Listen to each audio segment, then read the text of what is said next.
생각해보니까 억울한 거야. 옛날엔 분명히 제가 더 나 좋아했는데 시간 지나니까 이젠 내가 막 더 안 달라 있어. 이걸 어떻게 하면 돌릴 수 있을까? 솔직히 완전히 뒤집을 수 있는 방법이 있기는 있거든요. 근데 조심해야 될 게 뭔 줄 알아요? 너무 심하게 쓰잖아? 그럼 이제 집착한다. 안녕하세요, 석구리입니다. 분명히 옛날엔 지가 먼저 좋아해서 다가오더니 어느 순간 내가 더 좋아하는 것 같고, 시간 지날수록 쟤는 점점 무뚝뚝해지는데 오히려 내가 막 안 달란 것 같고, 두 사람의 관계가 좀 길어지다 보면 방금 제가 했던 말을 머리로 한 번씩은 생각해보게 될 때가 있죠. 전엔 그러지 않았는데 근래 들어 댓글을 보다 보면 이런 식의 니즈를 갖고 계신 분들이 꽤 있는 것 같아서 오늘은 특별히 내가 좋아하는 저 사람이 나보다 더 나를 좋아하게 만드는 4가지 행동 요령에 대해 말씀드리겠습니다. 일전에 석구리 토크 콘서트에서 주도권을 돌려 이젠 저 사람이 더 나를 좋아하게 되는 그런 방법을 물어보신 분이 계셨는데 영상으로 만들어준다고 했는데 좀 늦었네요. 그럼 바로 본론으로 들어가서 주도권을 돌리는 4가지 스킬 중 첫 번째, 깎기. 여기서 오해하시면 안 되는 게 이 깎기라는 게 막 돌려 깎고 내리 깎아서 막 끌어내리라는 게 아니라 조금 더 나의 솔직한 모습을 표현해서 자극을 준다는 거죠. 더 쉽게 말하면 살짝 놀리기? 평소 그 사람이 나를 너무 편하게 대하고 너무 방치해두는 것 같아 나름 불만이 있는 분들은 어느 순간부터 관계가 이렇게 되는지 한번 짚어볼 필요가 있어요. 그럼 보통 한 10중 9은 본인이 먼저 태도로서 그 사람을 완전히 편안하게 만들어준 경우가 많거든요. 사랑하는 만큼 충돌이 싫고 저 사람이 불편해지는 게 싫고 내가 최선을 다하면 언젠간 저 사람도 내 최선을 알아줘서 나에게 더 최선을 다해주겠지 하는 마음으로 말이죠. 그렇게 지금부터 우리는 이 느슨해진 관계에 나름의 반전을 심어줄 거예요. 더 잘해주기만 하는 게 힘이 빠진다면 이제는 그 평화롭고 슴슴하기만 했던 마음에 작은 돌을 던져 물을 흔들기 시작하는 거죠. 솔직하고 당돌하게 내가 하고 싶은 말을 하는 거예요. 그렇다고 또 무슨 왜 이렇게 나한테 신경을 안 써? 나한테 신경 좀 쓰라고 연락 좀 자주 해, 자주 만나, 이런 막 잡들이를 하라는 건 아니고 그냥 속에서만 했던 얘기로 살짝 놀리는 것 뿐이에요. 야, 너 머리 올리면 이상해. 빨리 내려. 내린 게 더 이뻐.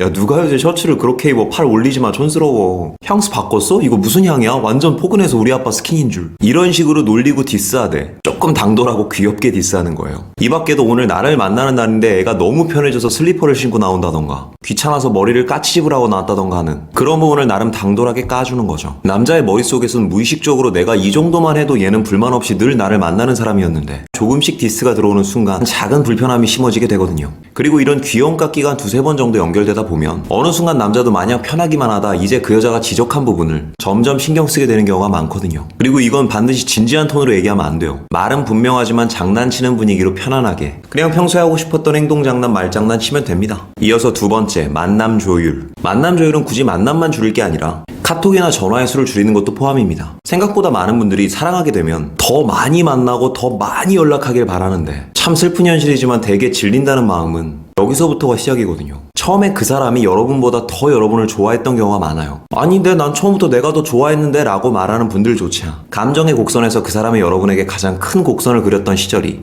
초반이라는 걸 부정할 수 있는 사람은 없을 겁니다. 그럼 왜 초반엔 그렇게 좋았던 사람이 후반으로 갈수록 감정 곡선이 내려갔던 걸까요? 자주 만나고 자주 연락할수록 초반에 여러분을 만났을 때 터졌던 그 자극이 무뎌지기 때문이죠. 분명 또 제가 이렇게 얘기하면 아니 그러면 남녀관계는 뒤로 갈수록 계속 더 안 좋아지고 계속 더 무뎌지고 그게 당연한 거네요? 라고 태클 거시는 분들이 분명히 계실까봐 부연 설명하면 연애 감정이란 건 되게 유동적이거든요. 반복되는 자극에 감정이 점점 줄어들면 이 감정은 떨어져 있는 텀을 통해서 점점 다시 늘어나게 되는 겁니다. 그래서 누군가 저에게 관계 핵심을 물어본다면 같이 있을 때와 떨어져 있을 때 텀 조절을 잘하는 사람이 결국엔 연애에서도 더 우위를 점하게 되는 겁니다. 그리고 자주 만나다 보면 자극이 줄어들 수밖에 없는 이유가 제가 뮤지컬을 좋아하니까 뮤지컬 리허설 잠깐 들면 제가 처음 뮤지컬을 보고 그 자극에 완전히 반했을 때가 중학교 때인가 고등학교 때 영웅이라는 공연이 우리나라에서 초연을 했을 때였어요. 전 그때 공연장에서 프로들이 하는 공연을 처음 본 거예요. 너무 노래도 잘하고 춤도 잘 추고 와 어떻게 이런 세상이 있지 하면서 완전히 반했을 때가 그때인데 이제 그때부터 시간이 좀 더 지나서 공연을 보는 횟수가 늘어나고 성인이 되고 돈을 벌기 시작하면서는 심심치 않게 계속 뮤지컬을 보러 다니니까 언젠가 친구랑 같이 뮤지컬을 본 적이 있었는데 그 친구는 공연이 처음이었던 친구거든요. 그 친구는 공연장을 나오자마자 저한테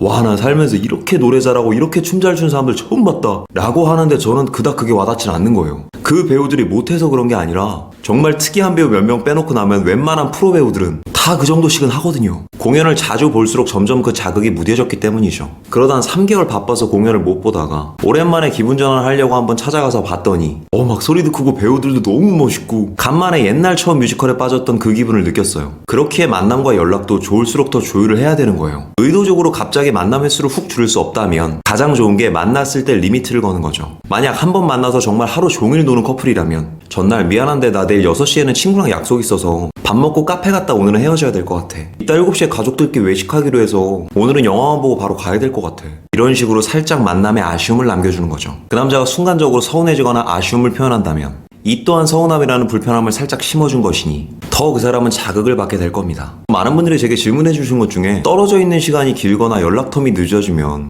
그 사이에 나에 대한 마음이 좀 뜨는 게 아닌가요? 걱정하시는 분들이 계시는데 오히려 느슨한 관계에서는 떨어져 있는 시간이 그 사람의 감정을 더 올리게 돼요. 만남의 조율을 통해 나름의 마감 효과를 만들어내는 것. 이것이 2단계 핵심입니다. 세 번째, 질투심 유발. 정말 솔직히 말해서 이 질투를 유발하는데 가장 직격으로 먹히는 건 사진 한 장입니다. 그렇다고 현재 헤어진 상태가 아니라면 직접적으로 남자를 등장시키거나 아니면 좀 이상한 분위기가 형성되어 있는 그런 사진을 올리는 건 금지예요. 이거는 폭풍 싸움 납니다. 가장 현명한 건 그냥 그 사람에게 얘기하지 않고 처음 보는 장소에 친구랑 가서 사진 찍어서 올리는 거, 그 사람에게 아직 얘기하지 않은 새로운 취미생활 사진을 올리는 것. 핵심은 그 사람과 떨어져 있는 시간에도 여러분이 너무 재밌게 잘 살고 있다는 걸 보여주는 거예요.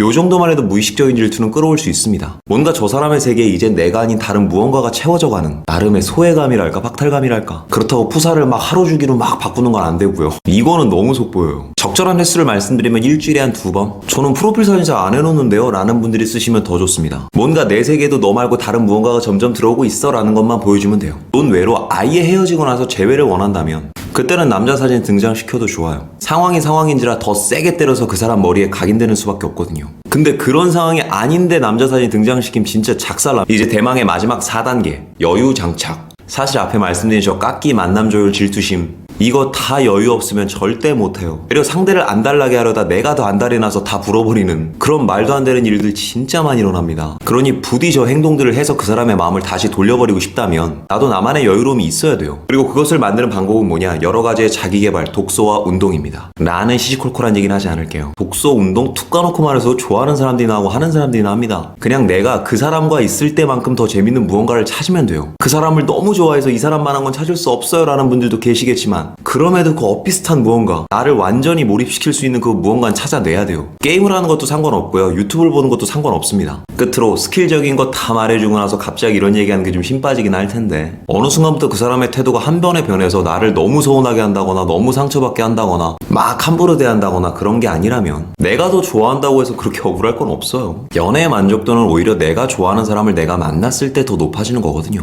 그리고 정말 사랑이 깊어지면요. 그 사람과 함께하는 것만으로 내가 무언가를 주는 것만으로 그 자체로 행복해져요. 그래도 뭐 가끔 재밌게 연애하기 위해선 관계의 탄력을 위해 스킬 정도는 필요하다고 보는 입장이라 너무 이 방법들에만 의존하지 마시고 귀엽게 한두 번씩 내가 원하는 부분에 내가 필요한 부분에 적용해 보시기 바랍니다. 오늘 제가 준비한 영상은 여기까지고요. 오늘도 영상이 마음에 드시는 분들은 여기 있는 사진 한번 눌러주시고 구독과 좋아요, 알림 설정 부탁드릴게요. 아프지 말고 삽시다. 석구리였습니다.